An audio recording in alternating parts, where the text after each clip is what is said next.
आप जो हमारे हाथ में ये दवा देख रहे हैं इसको ब्लैक गोल्ड बोला जाता है। आइए सबसे पहले हम आप लोगों को इसका जो रिजल्ट है ये दिखाते हैं। यहाँ पर आप लोग देख सकते हैं कि ये हमारे तरबूजे की फसल लगी हुई है। अभी ये इसमें जो फल है ये लगना शुरू ही हुए हैं। तो आप लोग यहाँ पर देख सकते हैं 1 2 3 4 5 6 7 8 और इधर 9 10, मतलब इतने ही एरिया में आप लोगों को 8 से 10 फल देखने को मिल जा रहे हैं। ये जो एरिया बन रही है ये 2x4 की बन रही है। तो आप लोग देख सकते हैं कि इतने ही एरिया में अगर जो तरबूज के इतने ज़्यादा फल देखने को मिल रहे हैं तो अगर 1 एकड़ का एरिया होता है तो फिर आप लोगों को कितना ज़्यादा तरबूज के फल देखने को मिलते हैं। तो ये जो दवा है इसको ब्लैक गोल्ड क्यों बोला जाता है और इसे आप लोग किस तरीके से प्रयोग कर सकते हैं, किन फसलों में प्रयोग कर सकते हैं, ये सारी डिटेल देंगे आप लोगों को इस वीडियो में। नमस्कार, मैं हूं देव मौर्य और आप लोग देख रहे हैं स्मार्ट किसान यूट्यूब चैनल। अगर अभी तक आप लोग स्मार्ट किसान यूट्यूब चैनल को सब्सक्राइब नहीं किए हैं तो सब्सक्राइब करके बेल का आइकन दबा दीजिए, जिससे आप लोगों को खेतीबाड़ी से संबंधित सही, सटीक और व्यवहारिक जानकारी समय समय पर मिलती रहे।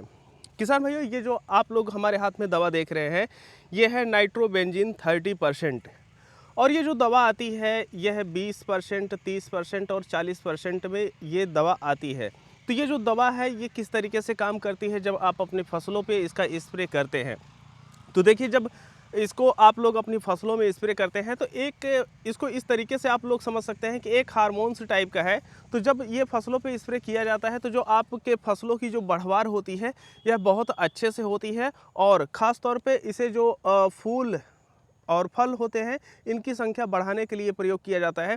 तो कई बार ऐसा होता है कि जैसे आपकी फसल बढ़ तो जाती है लेकिन वहाँ पर आप लोगों को फूल और फल की संख्या काफ़ी कम देखने को मिलती है। तो ख़ास तौर पे जो इसका प्रयोग है वहीं पर किया जाता है। तो ज़्यादातर कंपनियों की जो ये दवाएं आती हैं वो जैसे बूम फ्लावर या बूम करके ऐसे फ्लावर से संबंधित ऐसे ही शब्दों से जो दवा है ये आती है। अब आप लोग जान चुके हैं कि इसका जो काम है ये 2 प्रकार का काम है। पहला ये है कि अगर आपकी फसलों की बढ़वार नहीं हो रही है तो फसलों की बढ़वार को करना, और दूसरी चीज़ अगर उसमें फल और फूलों की संख्या कम है तो उसको बढ़ाना। अब कई किसान भाइयों का सवाल ये होता है कि हम इसे किन किन फसलों में प्रयोग कर सकते हैं। तो देखिए, जितनी भी प्रकार की आपकी फसलें हैं जैसे जिसमें फूल और फल बनते हैं, जैसे मिर्च है, शिमला मिर्च है, लौकी, कद्दू, तरबूज, खरबूज, खीरा, ककड़ी इत्यादि प्रकार की जो फसलें हैं जिनमें फूल और फूल से फिर फल बनते हैं, तो उन सभी फसलों में इसका जो आप प्रयोग है ये कर सकते हैं। अब बात आती है कि अगर हम इसका प्रयोग करने जा रहे हैं तो हमें अपनी फसलों में कितनी मात्रा के हिसाब से प्रयोग करना चाहिए।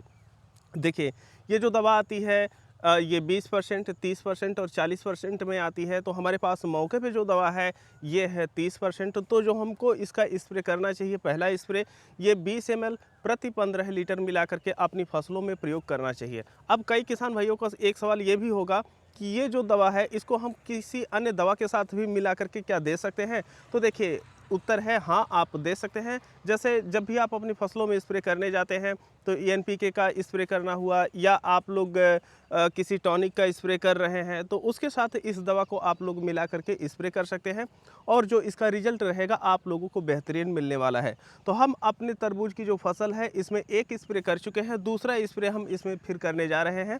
तो अगर आप लोग इसको रिपीट करना चाहते हैं तो लगभग 12 से 15 दिन के अंतराल पे आप लोग इसको रिपीट करके प्रयोग कर सकते हैं। कम से कम आप लोगों को 2 स्प्रे और अधिकतम 3 स्प्रे करना चाहिए। फिर उसके बाद अगर आपकी जो कोई फसल है जो कि लंबे समय तक चलती है तो वहाँ पर भी आप 15 या 20 दिन के अंतराल पर उन फसलों पर भी इसका स्प्रे कर सकते हैं। लेकिन आप लोगों को एक चीज़ का विशेष ध्यान रखना चाहिए कि ये जो दवा है ये आपके फसलों की ग्रोथ को बढ़ाती है और फल फूल की संख्या को बढ़ाती है।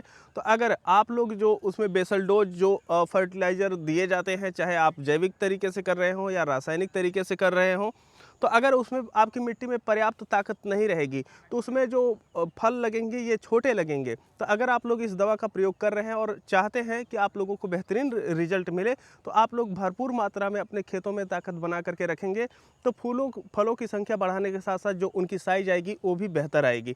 तो ये थी वीडियो नाइट्रोबेंजीन के ऊपर। ऐसी ही कई और जो दवाएं हैं आती हैं हम उनके ऊपर भी वीडियो लेकर के आते रहेंगे। फिलहाल हम इस वीडियो को यहीं पर समाप्त करते हैं। मिलते हैं आप लोगों से एक नई वीडियो में, तब तक के लिए चलते हैं। जय जवान, जय किसान, जय विज्ञान।